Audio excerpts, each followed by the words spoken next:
Halo sahabat investor ataupun trader, welcome to Panen Aset. Di dunia saham terkenal dengan dua analisa. Yang pertama, analisa fundamental. Yang kedua, analisa teknikal. Keduanya sering digunakan para analis atau chartis. Kali ini gua ingin men-sharingkan tentang cara menggunakan analisa fundamental untuk memilih saham apa yang layak diinvestasikan. Sebelum memulai materi dan kita praktekkan nantinya, perkenalkan dulu, nama gua Rizky DJ, gua dari Panen Aset. Di sini gua ingin menjelaskan atau men-sharingkan berbagi ilmu dengan kalian semua, gimana memilih saham dengan fundamental. Oke, di sini gua cukup 4 indikator dalam menilai fundamental analisis. Yang pertama ada balance sheet, yang kedua ada income statement, yang ketiga ada cash flow, yang terakhir keempat ada public expose. Di sini gue akan men-sharingkan ilmu apa yang sudah gue pelajari ke kalian satu persatu. Oke, yang pertama ada balance sheet atau neraca. Apa itu neraca? Salah satu bagian dari komponen atau unsur utama laporan keuangan yang krusial. Laporan neraca menggambarkan kekuatan dan kesehatan finansial suatu bisnis. Secara teknis, laporan neraca menunjukkan satu sisi berupa aset-aset yang dimiliki dan digunakan oleh bisnis, dan di sisi lain berupa sumber daya untuk mendanai kepemilikan aset tersebut. Dengan kata lain, laporan neraca adalah laporan mengenai aset, kewajiban atau liabilitas, dan modal suatu bisnis pada satu titik waktu tertentu. Jadi di sini laporan keuangan atau balance sheet neraca itu menggambarkan sisi apa sih yang dimiliki perusahaan dalam menjalankan bisnis, aset-asetnya apa saja, dengan cara apa aset-aset tersebut dimiliki, apa dari pendanaan utang ataupun dari permodalan suatu perusahaan. Oke, yang kedua ada income statement atau laporan laba rugi. Apa itu laporan laba rugi? Laporan ini berisi ringkasan dari kinerja keuangan suatu bisnis dari waktu ke waktu. Income statement atau laporan laba rugi biasanya disiapkan atau dipublikasikan setiap kuartal atau tahunan. Laporan ini menggambarkan komponen pendapatan perusahaan, pengeluaran perusahaan, keuntungan atau kerugian suatu perusahaan dari aktivitas operasi ataupun di luar aktivitas operasi bisnis.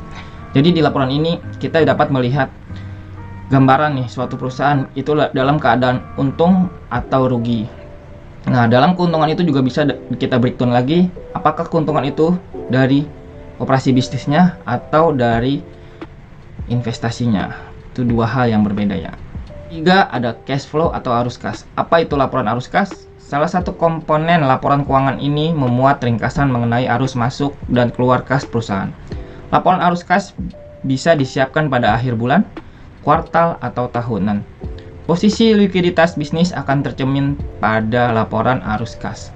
Dan laporan ini juga bisa digunakan sebagai dasar untuk penganggaran dan perencanaan bisnis.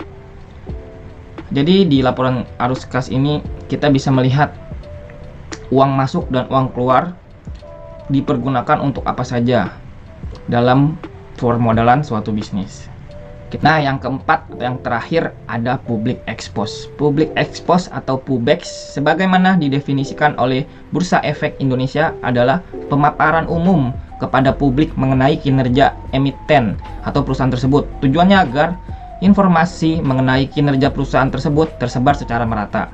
Melalui public expose, emiten atau perusahaan akan menyampaikan kinerja dan rencana emiten ke depan. Acara tersebut akan dihadiri secara langsung oleh CEO dan top eksekutif internal emiten. Kamu akan mempunyai kesempatan untuk mendengarkan paparan mereka dan bertanya sekaligus mendengar secara langsung jawaban dari mereka.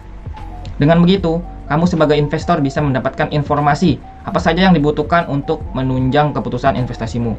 Jadi, dalam public expose ini, suatu perusahaan atau emiten akan mengadakan acara, yaitu pemaparan kinerjanya perusahaan tersebut.